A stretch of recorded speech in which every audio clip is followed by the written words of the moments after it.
(2025년 10월 25일) 이정훈입니다. 앞선 방송에서 말씀드린 대로 지금 이재명 정권은 한미 원자력 협정 개정 재처리와 농축을 하기 위해서 이걸 떠들고 있습니다만, 그거와 무관하게, 그게 제가 캄프라치용이라고 말씀드렸죠. 에이펙 정상회담은 열립니다. 여기에서 트럼프하고 시진핑이 만날 것 같아요. 부산에서. 그것도 아직 확정은 안 돼 있죠. 그런데 김정은과 트럼프가 만날 수 있느냐, 이게 궁금합니다.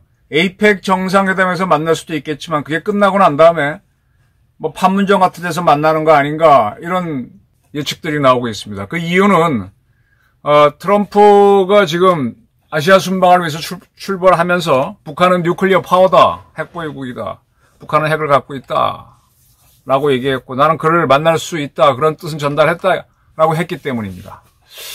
그래서 트럼프하고 김정은 만나는 거, 지금 분명히 이재명 대통령은 자기는 미북 간이 서로 만나 논의해서 트럼프 대통령은 피스메이커가 되고 자기는 그런 만남을 주선하는 페이스메이커가 되겠다고 했으니까 이 만남을 적극 주선할 걸로 보입니다.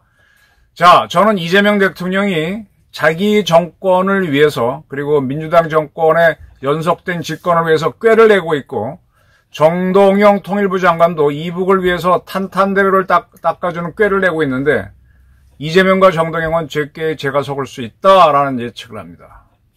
트럼프 미국 대통령은 한국을 상당히 많이 알고 있죠. 남북한 문제도 잘 알고 있습니다. 그는 김정은과 이재명은 동시에 잡아야 된다는 인식을 하고 있다고 봅니다. 그래서 이재명, 김정은 동시에 잡기 작전을 시작했다라는 제 판단을 합니다. 이번에 이상경 국토부 차관이 사직을 했습니다. 결국 그는 갭 투자를 한 집은 팔지 않고 대한민국 차관이란 자리를 내놨습니다. 집이 더 중요하죠. 명예보다가는 돈이 중요하죠. 그래서 주진희 의원이 이상경은 끝내 대통령이 대한민국이 임명한 차관이란 직보다 집을 택했다라고 탁 쏘았습니다. 그리고 이재명 정권이 10월 15일 날 한 부동산 대책은 절대로 집은 팔면 안 된다는 게 이재명 정권의 메시지라고 썼는데, 저는 상당히 와 닿는 표현입니다. 지금 이재명 정권은 앞선 문재인 정권처럼 뭔가 하는 것 같지만 그들이 원하는 거는요, 뭔가 하는 것을 통해서 얻고자 하는 거는 집입니다. 돈입니다. 즉 남북관계에서 뭔가 하는 것처럼 하면서 영구 집권이 아니라 장기 집권을 노리는데, 안정적인 집권을 노리는데, 이게 문재인 때는 통했지만 이번에는 트럼프 정권 2기에는 실패할 수도 있다라는 예측을 하면서 하나씩 설명을 드리겠습니다. 트럼프가 출발하면서 뭐라고 얘기했던 건 아까 말씀드렸고요.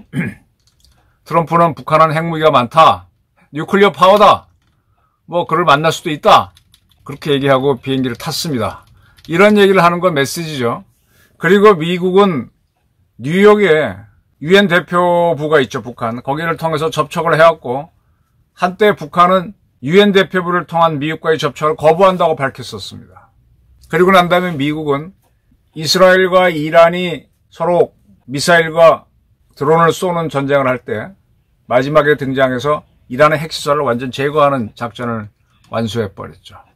지금 북한은 어떤 입장인가 하면은, 우리가, 그리고 미국이 한동안 북한에 대해서 불가역적인 핵 폐기를 주장했습니다. 북한이 핵을 폐기하면 두 번 다시는 복구할 수 없이 완전 파괴.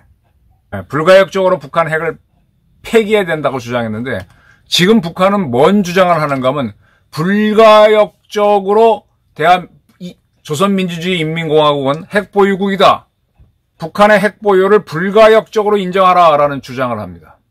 그걸 하기 위해서 그들은 이제 뭘 내놨는가 하면, 자기네 헌법에서 조선민주주의 인민공화국은 핵보유국이다, 그리고 핵보유국을 어떻게 해야 된다는 법들을 지금 만들어 놓고 있습니다.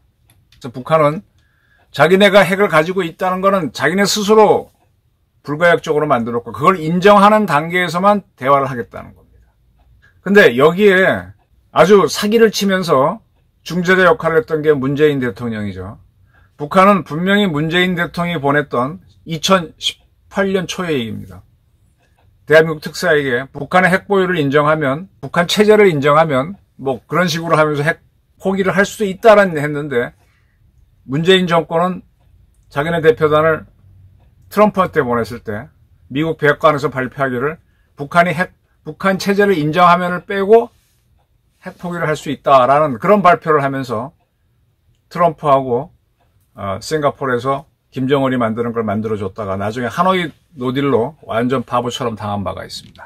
저는 그와 비슷한 사태가 일어날 수가 있다. 즉 트럼프가 김정은, 이재명 동시에 잡기에 나섰다라고 봅니다. 우선 역사적인 걸 하나 정리해 드릴게요. 박근혜 대통령을 탄핵하고 문재인 씨가 대한민국 대통령이 된 게 2017년 5월입니다. 5월로 제 기억합니다. 그때쯤에 됐죠. 그리고 2017년 9월달, 한 몇 달 지났을 때 9월 3일 한경북도 길쭉은 풍계리에서 북한이 6차 핵실험을 합니다. 그때 그 위력이 규모가 5.7로 나왔고 상당히 셌습니다. 5차 때보다도 5-6배 셌고 4차 때보다는 12배 정도 셌습니다. 그리고 북한은 수소탄 시험을 했다라고 밝혔습니다. 이 6차 핵실험은 북한이 워낙 강한 실험을 했기 때문에 수폭이든 원폭이든 분명히 개발했다는 걸로 확인이 되는 거였죠. 이때 문재인 정권이 친북이란 건 다 아시죠? 그가 5년 재임한 동안 한 걸 다 기억하시니까. 그때 문재인 대통령은 뭐라 그러는가 하면 이북을 격렬히 비난했었습니다. 북한 핵실험을 비난하고 국제사회와 더불어 북한을 제재해야 된다고 주장을 했습니다. 그래서 이제 2017년 가을, 겨울 위기가 일어나죠. 근데 2018년에 대한민국은 평창에서 동계올림픽을 하기로 돼 있었는데 이거 못 치르는 거 아니냐. 북한이 그리고 나서 계속 미사일 쏘고 뭐 굉장히 대단했어요. 그런데 2018년 신년사에서 김정은이가 아주 따뜻한 뭐 평화적으로 대화할 수 있다는 얘기를 툭 꺼냅니다. 아마 그런 메시지를 전달하기 전에 다른 비밀 루트로 우리 국정원에게 대화할 수 있다는 사인을 보냈고, 그리고 북한이 그런 신년사를 발표하니까 문재인 정권이 막 환영한다고 하면서 김정은의 여동생 김여정이가 특사로 우리 쪽에 오죠. 그래서 평창올림픽에도 가고 또 문재인 대통령을 만나고 문재인 대통령은 그냥 입이 이까지 찢어져갖고 아주 좋아했죠. 2017년 위기는 까맣게 잊은 듯. 그리고 나서 그해 4월달 평양 판문점에서 김정은과 정상회담을 합니다. 그때 뭐 제주도 소년이 부르는 노래하고 뭐 옥류관 냉면, 그 마동동 냉면 갖고 와서 서로 먹고 생쇼를 했습니다. 도보다리에서 뭐 어쩌고 하고. 그거 하기 직전에 아까 말한 대로 이제 여정이가 특사로 왔으니까 우리 쪽에서는 국정원장하고 뭐 안보실장을 특사로 보냈는데, 그들이 돌아와서 대한민국에서는 김정은이가 북한 체제를 인정하면 폐기를 할 수 있다는 식으로 발표했습니다. 근데 그걸 들고 트럼프를 설득한다고 백악관에 가서 당시 안보실장은 북한 체제를 인정하면 핵 폐기를 할 수 있다라고 하지 않고 체제를 인정하면을 빼고 핵 폐기를 할 수 있다라고 했다라고 발표를 하죠. 그래서 그해 6월 달에 트럼프하고 김정은이 만나는 정상회담이 이루어집니다. 그걸 앞두고 중국에서 시진핑이가 김정은을 2번인가 초청을 해서 아주 환대를 대접을 해주죠. 그리고 김정은이가 타고 갈 수 있도록 자기네 2호기, 1호기는 지가 타는 거고 2호기는 총리 이하가 타는 건데, 그렇지만 그것도 보잉 747 큰 거죠. 그걸 빌려주죠. 싱가포르에서 만납니다. 그리고 나서 2019년 2월달 하노이에서 또 만납니다. 그때 김정은은 뭔가 타결될 줄 알고 중국 대륙을 관통하는 자기 전용 열차 태양호를 타고 중국 대륙을 관통해서 하노이까지 오고, 트럼프를 만났는데 트럼프가 노딜 하면서 빵! 발로 걷어차고 가버리죠. 자, 이걸 왜 말씀드리는가 하면은 트럼프의 그때 전략이 뭐냐. 그때 트럼프가 뭘 운영했는가 하면 CIA의 코리아 미션 센터를 운영했습니다. 남북한을 동시에 보면서 다루기로 한 거죠. 그러니까 북한에서는요, 김일성의 유업으로 핵을 만들어라. 그러면 뭐가 될 것이다 기대하에 쭉 만들어서 6차 실험까지 해서 수폭을 만들었습니다. 만들었는데 2017년 대한민국 대통령 문재인은 놀래가지고 뭐 국제사회랑 더불어 북한을 규탄한다 어쩐다고 막 이렇게 했거든요. 근데 트럼프는 그때 시큰둥하게 반응했어요. 그때 제가 만났던 미국과 통하는 사람들 얘기 들어보면 트럼프의 전략이 뭐예요? 그랬더니 뺑뺑이 돌리는 거라고 하더라고요. 그게 뭡니까? 그랬더니 어린이라고 표현을 할 수도 있겠네요. 누가 이렇게 막 때를 씁니다. 때를 쓰면 이제 걔가 뭐 하고 싶다는 걸 지가 하겠죠. 그 하고 나서 그다음에 뭔가 보상을 바랄 텐데 아무것도 안 해주는 거예요. 그러니까 북한이 핵을 만들면은 자기네 생각으로는 뭐가 될 거라고 기대했는데 아무것도 안 해주고 그냥 그래 핵 개발했어? 뭐 쓸려면 쓰든지 말려면 말든지 난 몰라 이런 거죠.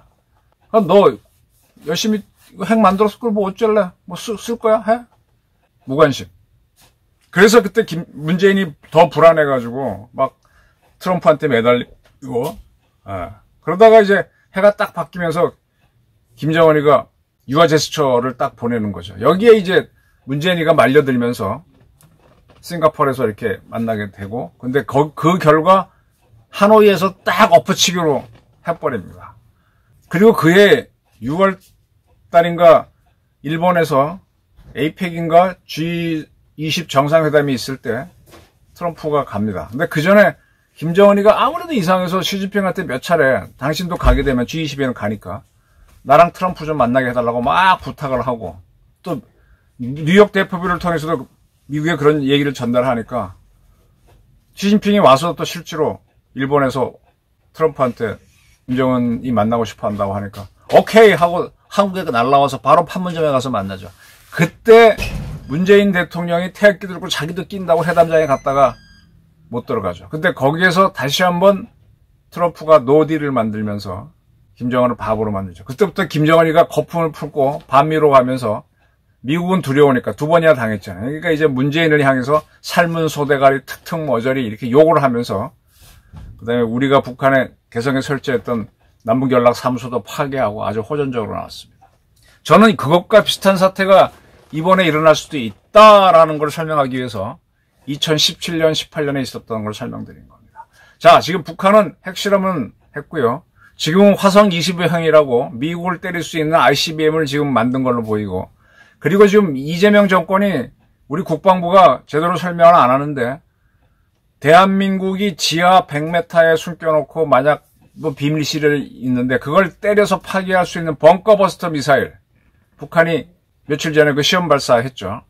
얼마나 자신이 있는지 바다에 쏘지 않고 어랑군, 함경북도 어랑군에 있는 관상봉이라고 하는 해발 2000m의 산악지대에 있는 등판이라는 곳을 때리게 했습니다. 거기 맞췄다고 자기들은 주장합니다. 정확하게 맞출 수 있다는 거지. 지금 우리가 현무4하고 현무5가 탄두 중량이 최대 4톤, 8톤 그리고 이게 벙커버스터라서 땅에 떨어지면 깊이 파고 들어가서 엄청난 인공지진을 일으킨다.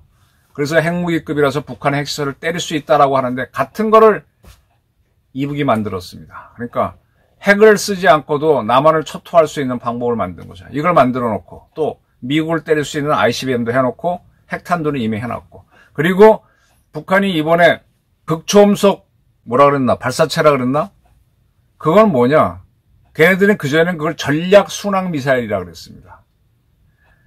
크루즈 미사일인데 전술핵을 달았다는 거죠.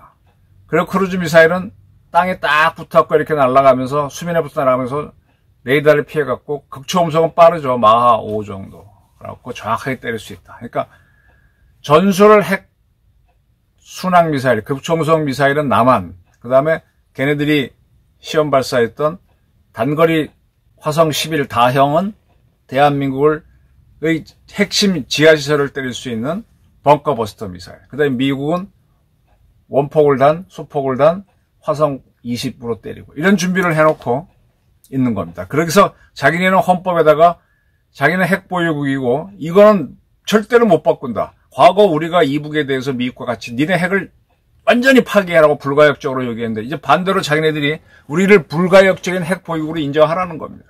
그래야만 대화를 할 수 있다는 거예요.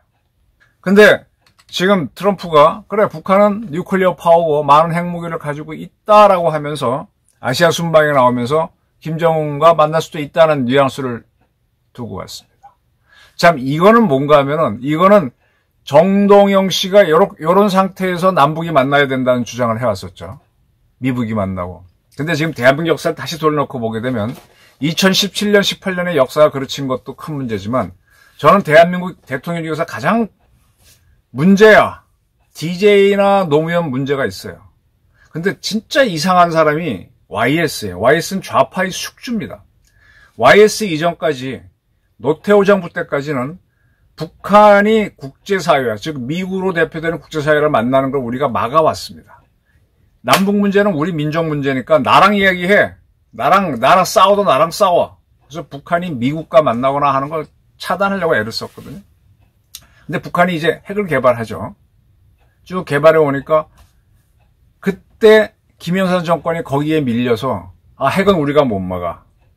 미국하고 얘기해. 라고 해서 제네바 회담이 열리면서 거기서 북한의 강석주하고 미국의 갈로치가 만나면서 오랫동안 회담하면서 합의가 나면서 제네바 합의가 되면서 미국과 북한 관계를 틉니다. 그리고 그게 대한민국 역사에서 저는 큰 실체이고 문제점이라고 봐요. 제가 경남 고등학교 출신 대통령이 대한민국을 크게 어렵게 했다고 얘기하는 게 바로 YS하고 문재인을 두고 하는 거예요.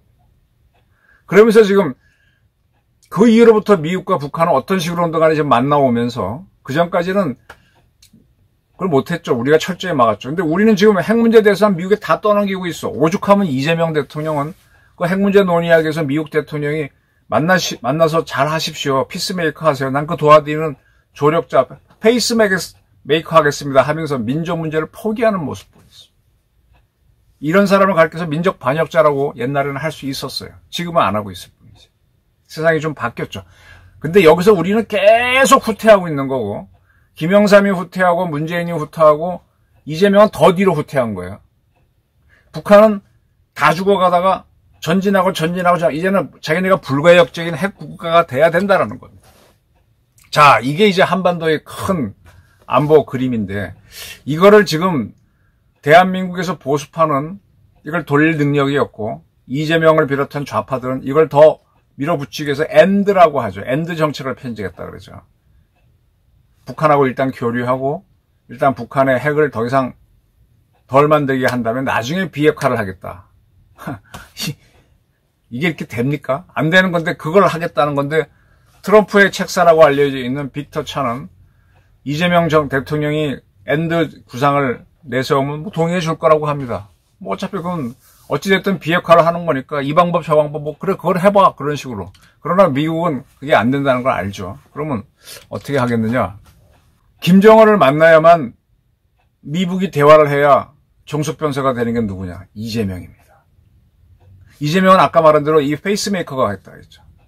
그러면 북한하고 미국이 어떻게 하는가를 이재명 정권이 신경 쓰면서 미국이 뭘 해주기를 원하면서 의리되는 거죠. 지금 트럼프하고 이재명은 관세 협상으로 다 1대1로 부탁하고 있는데 여긴 좀 불편한 문제예요. 여기서도 갑은 트럼프고 을은 이재명인데 여기에 김정은이라는 수를 넣으면 더 의리되는 게 이재명 정부가 되는 거죠. 그러니까 즉 더 다루기 쉬워지는 거죠.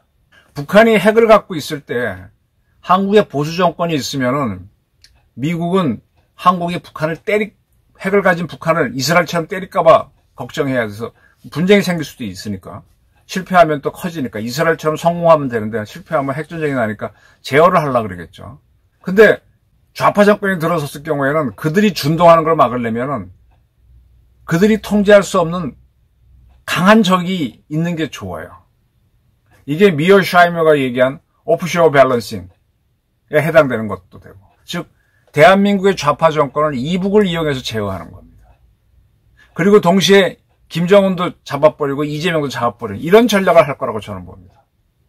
그걸 보여줬던 게 아까 말씀드린 데는 2017년, 18년, 19년 북한의 6차 핵실험, 싱가포르 회담, 하노이 노딜, 그 다음에 판문점 노딜 이렇게 되는 거죠. 그걸 기억하신다면은 지금 미국 CIA가 다시 한반도 문제를 중국 문제하고 합쳐갖고 다시 덩어리로 보면서 작전을 짜겠죠. CIA가 코리아 미션 센터를 하다가 북한이 대화를 차단한 다음에는 그걸 차이나 미션 센터로 바꿔갖고 더 큰 적으로 중국을 상정해놓고 대만 문제까지 넣어서 막 복합적으로 지금 다뤄왔습니다. 차이나 미션 센터가 바이든 정부 때는 사라진 걸로 보이는데 지금 트럼프 정부에서는 그 역할을 다시 부활시켰거나 뭐 그런 식으로 움직일 거로 봅니다. 그래서 시진핑도 만나면서 그들이 원하는 걸 들어주면서 동시에 이재명을 제압하면서 그리고 미국이 지금 제일 필요한 건 뭐예요? 지금 미국은 국가 빚이 너무 많잖아. 이번에 셧다운 문제도 그렇고. 그것도 해결하면서 동시에 공산주의 정권이 또 하나의 핵보유국이 되는 걸 막는 그건 이제 여러 가지 계산을 해서 하겠지만 그 준비를 해 들어갈 겁니다. 근데 성급하게 하다가 이재명 정권이 친중이나 친북으로 투항한다. 그러면 결정적으로 뭐 친북이 되기는 어렵겠지만 친중으로 갈 수는 있죠. 요걸 제어하면서 즉 중국과 이재명이 붙는 것도 차단해 가면서 또 김정은을 만나야만 이재명하고 김정은이 바로 통하는 걸 제어를 할 수 있겠죠. 이간질도 할 수 있고 그런 게임을 할 거라고 봅니다. 자, 지금 이재명과 정동영 대한민국 통일부 장관하고 대통령은 이북과 어떻게든 하기 위해서 계속 대한민국의 전략 잠수함을 만들어도 안 오고 북한이 벙커버스터 미사일 시험 발사에도 가만히 있고 정동영은 오히려 대한민국이 북한의 위협이다 이런 얘기를 하는데 이런 사람들이 설치는 정권을 잘못 따라서 이들이 더 대한민국 좌파들과 더불어 대한민국을 좌파로 끌고 가는 걸 막기 위해서 누구를 쓰느냐? 김정은을 쓴다. 그리고 한국 경제가 조금 저성장하도록 많은 압박을 가할 거라고 봅니다. 즉 이번 에이펙 회담 전후로 해서 한미 정상회담에서 상호관세 문제는 크게 타결되는 게 없을 것이다. 근데 이재명 정권이 원하는 미북 간의 대화는 하는 척을 해주면서 들어주는 거죠. 그러니까 이재명은 계속 미국에 매달리는 거죠. 을로 만드는 거죠. 그렇게 하면서 김정은하고 만나야 뭐 커뮤니케이션이 되고 협박이 될 거 아닙니까? 이번에 유심히 보셔야 될 게 부산으로 일단 나오는데 시진핑하고 트럼프가 만나서 아마 둘이 단독 정상회담이 아니고 확대 정상회담 할 텐데 아마 거기서 상당한 격전이 벌어질 거라고 저는 봅니다. 저 푸틴 만났을 때도 상당히 격전을 하고 말싸움을 했다고 하는데 서로 막 겁을 주겠죠. 시진핑 때도 그렇게 할 거라고 봅니다. 그래서 거기서 누가 더 우세하느냐. 알래스카 정상회담에서는 확실히 푸틴이 지고 간 것 같아요. 그다음부터 지금 미국이 푸틴한테 압력을 가하니까 푸틴이 핵전쟁을 하겠다 이런 식으로 툭툭 공갈을 치는데 핵전쟁을 쉽게 하기는 어려워요. 그러면서 계속 시진핑을 압박하면서 시진핑과 김정은이 붙지 못하도록 할 것이다. 그래서 지금 김정은은 지금 어떤 행동을 하고 있는가 하면은 평양에다가 이 러시아에 파병했다가 죽은 군인들 그 사람들을 위해서 전투위훈 기념관 착공식을 했습니다. 여기서 김정은은 북한의 핵 보유기란 거는 절대로 역전되어서는 안 되는 시대의 지향이다라고 했습니다. 그 전까지는 6차 핵실험 했으면 미국하고 뭐가 될 줄 알았는데 된 게 없잖아요. 오히려 당했잖아요. 근데 지금은 뭐가 중요하느냐. 미국이 때릴 것 같아요. 그러니까 러시아와 지금 방위조약을 맺었고 그 방위조약에 의해서 러시아가 영토를 침공당하니까 파병을 했잖아요. 그러니까 자기네가 맞으면 러시아가 지켜달라는 거예요. 그래서 러시아 전사자들, 러시아 파병돼서 죽은 사람들을 아주 우대하는 기념관을 지으면서 이 북러 관계는 절대로 가장 중요한 거다. 러시아에 의존하는 겁니다. 근데 지금 미국은 러시아를 잡아가거든. 그리고 시진핑은 지금 중국 경제가 어려우니까 버티기 어렵고 미국도 지금 쉽지는 않아요. 근데 더 어려운 건 중국이죠. 여기서 큰 게임이 벌어질 겁니다. 저는 시진핑은 중국이 급하고 자기 급하니까 자기를 보호하는 쪽으로 가면서 그러니까 김정은도 그걸 알고 러시아에 더 매달리는 거죠. 근데 러시아의 푸틴은 지금 싸우고는 있지만 미국하고 맞서고 있지만 거기도 지금 힘들거든. 그러면 김정은이가 고립되죠. 그런 고립되는 김정은하고 통하려고 하는 이재명을 김정은하고 만나면서 제어하면서 하나의 그림을 그리지 않겠나. 그리고 어느 때가 되면은 북한의 핵시설을 벙커버스터 폭탄을 떨어뜨려서 제거해놓고 그 다음 지켜보는 거지 뭐. 핵만 없애놓고 미국이 핵을 없앴는데 누가 미국한테 핵전쟁을 도발하겠습니까? 러시아가 하겠습니까? 중국이 하겠습니까? 어차피 두 나라는 북한이 핵을 가져서는 안 된다는 원칙에는 동의했던 나라니까. 저는 이렇게 하면서 이재명 정권도 머쓱하게 만들고 김정은 정권도 붕괴될 수 있는 단초를 만들면서 차근차근 가지 않겠나라는 예측을 해봅니다.